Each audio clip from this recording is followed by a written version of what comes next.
Hello ladies and gentlemen, welcome to the Hankrum Gaming channel. Today we will be talking about the Aegis Dynamics Sabre. The Sabre is a stealth fighter developed by Aegis Dynamics in the video game Star Citizen and Squadron 42. If you'll just let me get my bearings straight here, I'm trying to figure out where the ship is. There she is. I have reset my controls, which is why I'm finding it a little bit difficult to get around. Since 3.0 and so on will be dropping a little bit more often, I decided to show off new ships. Well, not really new ships, but show off ships in free flight, since I can get actual 60 frames per second and show you off better quality of the ships and actually get you a better experience looking at the ships, since you won't get dizzy from low frame rates. Now, the low frame rates are only in the universe, and those frame rates are really dependent on how many textures they display. It's down to optimization and other issues, basically, with a live gameplay, obviously.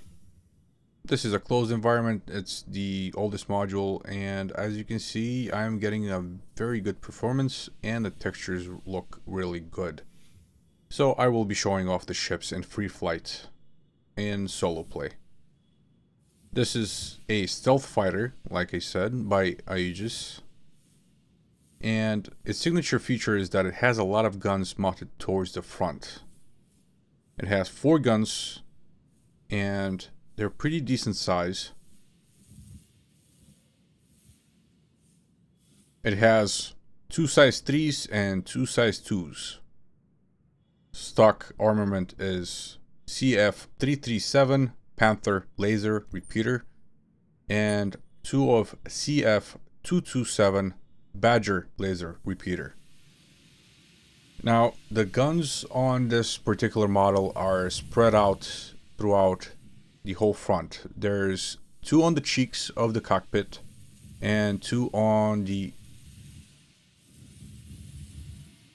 I would say, middle of the wings, outside the engine nacelles. You can see them here on the right. And it also has missiles in a bay, something like a bomb bay, basically. This is a stealth version of the ship. This is what they would call a base version. It doesn't have a secondary designation, it is just a Sabre. And I think people will find it hard to keep all 4 guns on a target that's pretty far away. So this is, I wouldn't call it boom and zoom ship, but it is a close range dogfighting ship. Medium size craft for fighting, basically. And let me just get into the cockpit if I can. I know I can. I know I made it in. I'm recording my voice over after I recorded the video. It's just a little bit tricky to get my bearings straight. But it is a beautiful ship. And I will go on and land on a landing pad just to show it off a little bit up close, because I found the EVA controls a little bit tricky and I didn't want to screw it up. So let's go and land.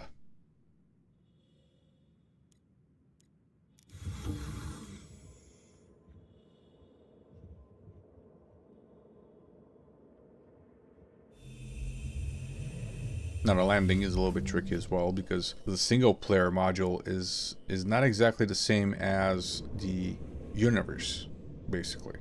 So the controls are a little bit different, and they're actually the old school controls in Arena Commander, basically.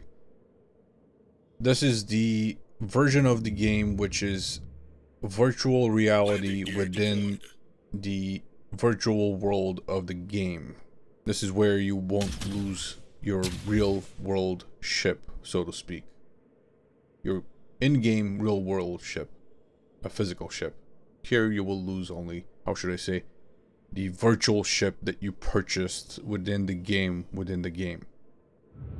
So this is the place to experiment, is what I'm saying. Especially right now, because it doesn't cost you anything to just log out and log back in, since it is a game within the game. Again, as you'll see with Arena Commander, not Arena Commander, with Aegis, the ships and the inside is very militaristic.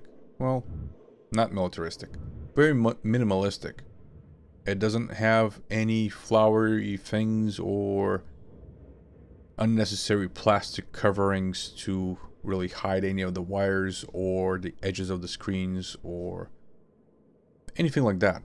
It is just a basic cockpit. This is what you get. You get a little bit of armor. You get a little bit of protection from the glass, bulletproof glass, obviously, and laser-proof glass. But the thing is, the cockpit is kind of big and it's up close. So if you're going to be fighting up close with this kind of ship, which you will have to do if you want to hit the target with all 4 guns at the same time, because they're so spread out, especially against something like a Mustang, you will have a little bit of trouble keeping up with it and strafing it, basically. Well, not strafing it, but yeah, just keeping up with it, just keeping it on target, because the Mustang is much smaller. If you're shooting at something like an Aurora, obviously this is more than enough to deal with an Aurora. But if you're dealing with anything that has a rear-facing gun or a turret, it will be very difficult for you, because you will be taking a lot of hits into the cockpit. Especially things that can bypass the shields will beat up your ship really quickly, because look at that big cockpit and look how far apart the guns are. They're at least 2 meters apart, and you will have a difficult time getting them to bear on a target. Now, since in space you don't really have to pull up to shoot at someone, like in a regular dogfight, if somebody's trying to go up, they will usually pull up the nose of the airplane, if we're talking about dogfighting in an atmosphere. But in space, you can turn left and right. And by the way, that actually keeps you from passing out. If you're just using the yaw controls instead of the pitch to move your plane, to move your spaceship around, it will keep you from blacking out a little bit, to some degree, obviously. If you do it too jerky or too violently, you will still black out. So what do I think about the ship? Actually, I think it's a little bit too much for this package. This is a very powerful ship, but it is such a beautiful machine. Right now it's being sold in a package for about $2,700, so I can't really recommend you go out and buy it unless you're extremely committed to the game and supporting the game. But that will be a decision that you'll have to make on your own without my input, just because I don't want to be responsible for that kind of transaction. But it is a pretty ship, especially when you turn on the boost. They're creating something really incredible, and I do hope they deliver the universe. I don't really expect them to revolutionize MMOs. I believe that's going to be difficult, but I do believe they can revolutionize the way we see space simulation. Thank you for watching, and I will see you next time.